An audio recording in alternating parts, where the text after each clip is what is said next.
بسم اللہ الرحمن الرحیم۔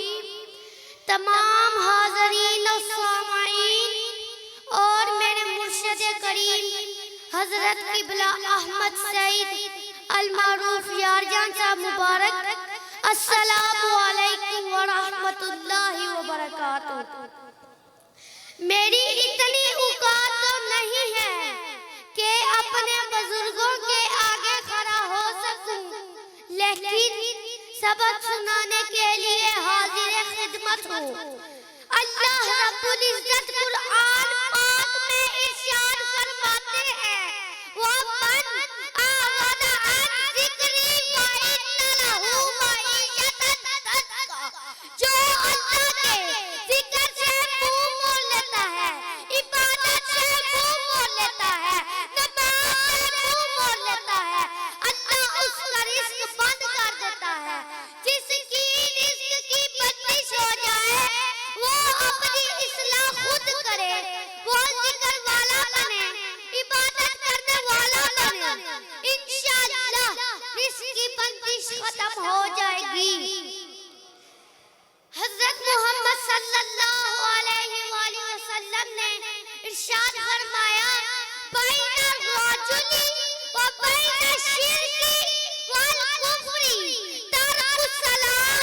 مسلمان کافر اور مشرک کے اندر ایک ہی چیز کا فرق ہے، وہ ہے نماز۔ جو نماز پڑھے وہ مسلمان کہلایا جاتا ہے، جو نماز چھوڑے وہ بے دین، مشرک اور کافر کہلایا جاتا ہے۔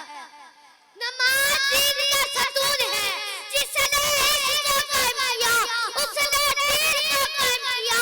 نماز دین کا ستون ہے، مومنوں کی معراج ہے اور چہرے کا نور ہے۔ بے شک نماز ہی قبر میں چراغ ہے، ممکن نکیر کے سوالوں کا جواب ہے۔ یہ ایک سجدہ ہے جسے تو غیرات سمجھتا ہے، یہ ایک سجدہ ہے جسے تو غیرات سمجھتا ہے۔ ہزار سجدوں سے دیتا ہے آدمی کو نجات۔ اللہ رب العزت نے قرآن پاک میں 500 سے زیادہ مرتبہ ارشاد فرمایا، وَأَقِیمُوا الصَّلَاةَ وَأَقِیمُوا الصَّلَاةَ۔ نماز قائم کرو، نماز قائم کرو۔ اللہ رب العزت نے بار بار اپنے بندوں کو ایک ہی بات کہی کہ اے بندے، کہیں اس فریضہ سے غافل نہ ہو جانا۔ اللہ کی رضا کا سبب نماز، ایمان کا جز نماز، انبیاء کرام کی سنت نماز، فرشتوں کا محبوب عمل ہے نماز۔ اتنی مہلت نہ ملی تو کیا کرو گے، اتنی فرصت نہ ملی تو کیا کرو گے۔